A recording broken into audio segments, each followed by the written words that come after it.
नमस्कार, active news महक में आपका स्वागत है। मैं हूं आपके साथ आरोही। देखते हैं आज की नई ताजा खबरों में क्या है आपके लिए। विधानसभा चुनाव बिल्कुल बच चुका है और पार्टियां अपनी तैयारियां शुरू कर चुकी है। हम अभी बात करें अगर भारतीय जनता पार्टी की, तो भारतीय जनता पार्टी और महायुति की तरफ से अधिकृत तौर पर प्रत्याशी राजन नाईक जी को नालासोपारा विधानसभा 132 से दिया गया है। अब जब राजन नाईक जी को विधानसभा 132 दिया गया, तब भारतीय जनता पार्टी की अंदरूनी कुछ ऐसी आवाज़ उठी कि उत्तर भारतीय लोग खासकर इनको वोट नहीं देंगे।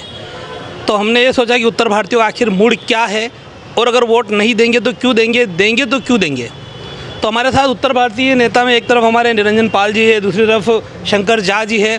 इनसे मुलाकात करते हैं और समझते उत्तर भारतीयों की क्या परिस्थिति है। वैसे तो हम सभी जानते हैं कि उत्तर भारतीयों का जो है वो झुकाव भारतीय जनता पार्टी की तरफ ज़्यादा है, फिर भी ये क्यों कहाँ जा रहा है और क्या फैक्टर है। तो पहले बात करते हैं निरंजन पाल जी जैसे जो सामाजिक काम भी करते हैं और भारतीय जनता पार्टी के एक्टिव कार्यकर्ता है। पाल जी, क्या कहना चाहेंगे? उत्तर भारतीय भारतीय जनता पार्टी को वोट नहीं देगा क्योंकि उन्होंने राजन नाईक को अपना प्रत्याशी बनाया, ऐसी बातें आपके ही बीच के लोग बोल रहे हैं। जय श्री राम। निरंजन पाल, मैं आपको बताना चाहता हूँ कि उत्तर भारतीय जो है ये खुद के दम पे काम करने वाले लोग हैं और खुद के दम पे आगे बढ़ने वाले लोग हैं। कुछ यहाँ अपने आप को उनके ठेकेदार बताते हैं कि हम जो बोलेंगे उत्तर भारतीय करेंगे। तो उत्तर भारतीय किसी के गुलाम नहीं है। हम सब पार्टी से जुड़े हुए, बीजेपी से जुड़े हुए, हम सब प्रभु श्री राम जी की से जुड़े हुए। तो जो प्रभु श्री राम जी को लाए हैं हम उनको लाएंगे और यह वैसे विरार में हम कमल को जिताएंगे और राजन नाईक को जिताएंगे। हम बाकी किसी के बहकावे में नहीं आएंगे। हमको पता है हमको क्या करना सारे उत्तर भारतीय को, और सारा उत्तर भारतीय एक होगा और न किसी के बहकावे में आएगा। सब एक ग्रुप एक साथ आएंगे और कमल का बटन दबाएंगे और राजन नाईक जी को बहुमतों से विजय बनाएंगे। 1 लाख वोटों से बहुमतों से विजय बनाएंगे। निरंजन पाल जी, आपके काम की अगर बात की जाए तो आप लगातार रेलवे के कुछ मुद्दे उठाते रहे हैं और ख़ासकर वसई विरार के अंदर जो रेलवे गोवा और ये लाइन है पुणे लाइन, उसको छोड़ दिया जाए तो सेंट्रल लाइन की जो वेस्टर्न लाइन की जो रेलवे है बड़ी मेल एक्सप्रेस, उसका ठहराव यहाँ नहीं है और आप ये लगातार मांग कर रहे हैं वसई में या विरार में एक ठहराव हो। तो क्यों नहीं अब तक हो रहा है? भारतीय जनता पार्टी की सरकारें है, उसके बाद आपकी बात क्यों नहीं सुनी जा रही? ऐसा है कि इसके ऊपर मैं बड़ा अभियान लिया था और इसके लिए मैं पूरे राज्य मंत्री जितने भी मंत्री है और जाके दिल्ली में केंद्रीय मंत्री को भी मिल के आया, रेल मंत्री जी के ऑफिस में भी जाके मिल के आया। तो सभी की मांग ये है कि हमने 24 ट्रेन की मांग की थी, जिसमें उत्तर प्रदेश, गुजरात, राजस्थान जो ट्रेन जाती है ये वसई या विरार स्टेशन पर रुके और वसई को टर्मिनस बनाया जाए, जिससे हम सभी के लोगों को बैंड्रा CST जाने की ज़रूरत ना पड़े या पनवेल जाने की ज़रूरत नहीं पड़े। तो काम मेरा तेज़ी से चल रहा है। आपको जान के तो कि एक ट्रेन गाजीपुर एक्सप्रेस हमारी पास हो चुकी है जो विरार स्टेशन पर रुकेगी। लेकिन विरार स्टेशन पे है कि निकलने को जगह नहीं है, उसका काम का भूमि पूजन भी मैंने कर चुका हूं और जैसे उसका काम पूरा होता है विरार स्टेशन का, तो गाजीपुर ट्रेन रुकेगी, उसके बाद फिर गुजरात के लिए रुकेगी, राजस्थान के लिए रुकेगी, ऐसा उत्तराखंड के लिए एक ट्रेन का हम वहाँ पर रुकाव शुरू करेंगे। एक तरफ हमारे शंकर झा जी है, ये भी पार्टी के कर्मठ नेता है और ग्राउंड से जुड़े हुए हैं। हमेशा जब कभी भी चुनावी माहौल हो या दूसरा कुछ भी, ग्राउंड लेवल की बात करते हैं। तो शंकर झा जी क्या कहना चाहेंगे? राजन नाईक जी के आप करीबी है, तो पार्टी के हिसाब से करीबी है कि आपका उनका अपना एक रिलेशन है? नमस्कार। सबसे पहले आप सभी लोगों का, आपके टीम को मैं धन्यवाद देता हूं कि आज यहाँ आए और ये अच्छी जो ये विषय है उस पर चर्चा किए।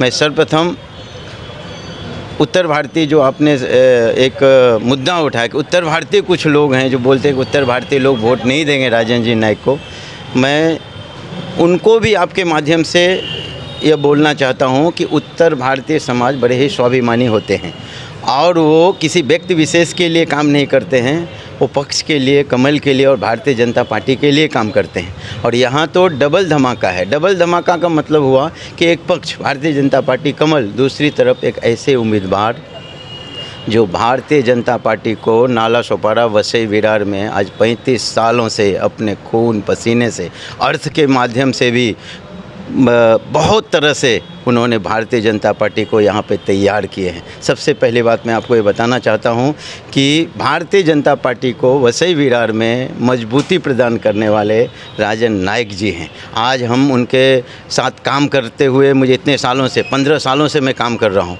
मुझे एक एक चीज़ की मुझे याद है कि जब सुख दुख में लोगों के, उत्तर भारतीय के सुख दुख में, या कोई भी समाज के लोग रहने दीजिए, उनके सुख दुख में उन्होंने बड़ी ही नज़दीकी से उनका काम किया है।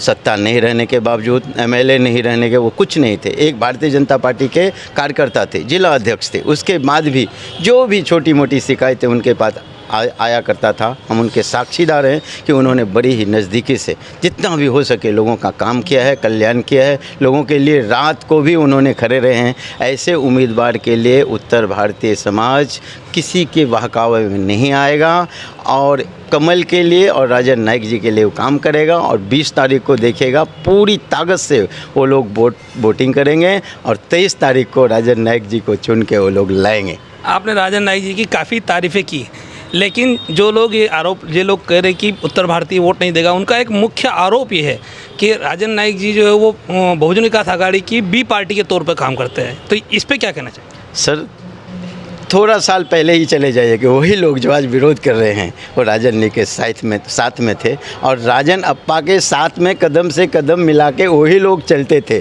हमारे इस कार्यालय पे भी आते थे, बैठते थे, चाय पानी करते थे। अप्पा आप जो बोलेंगे वही सही। आज विरोध क्यों? किसी बहकावे में आके आज वो विरोध कर रहे हैं या जो भी कर रहे हैं, मुझे पूरी उम्मीद है कि भगवान उनको सबुद्धि देवे, वो भी सपोर्ट में आए और भारतीय जनता पार्टी और राजन अप्पा के लिए काम करें। यहाँ एक महिला कार्यकर्ता भी है, महिला शक्ति का क्या कहना है थोड़ा वो भी जान के लेते हैं। हेलो, मैं प्रतिमा सिंह बोल रही हूँ। मेरे को बहुत खुशी हो रही है राजन नाईक अप्पा से मिलके और उनके साथ काम करके।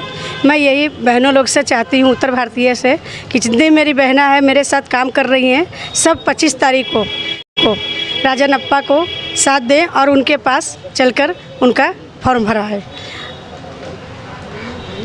तो अब नॉमिनेशन की भी तारीख जाहिर हो चुकी है। आज 23 तारीख है, 25 तारीख को राजन नाईक जी अपना नॉमिनेशन भरने वाले हैं और उम्मीद ऐसी है कि ये नॉमिनेशन एक बहुत बड़ा शक्ति प्रदर्शन होगा। आने वाले समय में क्या वसई विरार अब बदलाव देख रहा है, ये एक बहुत बड़ा इस समय सवाल है, क्योंकि अभी सवाल ही हम कर सकते हैं, परिणाम जब आएगा तभी उसका उत्तर भी निकल कर आएगा। लेकिन इस बार का चुनाव जो पिछले कई सालों के चुनाव से काफ़ी अलग है, ये ज़रूर कह सकते हैं। आज के लिए अभी के लिए इतना ही। चैनल पर बने रहिए हमारे साथ, अपडेट हम देते रहेंगे। नमस्कार, जय हिंद, जय महाराष्ट्र।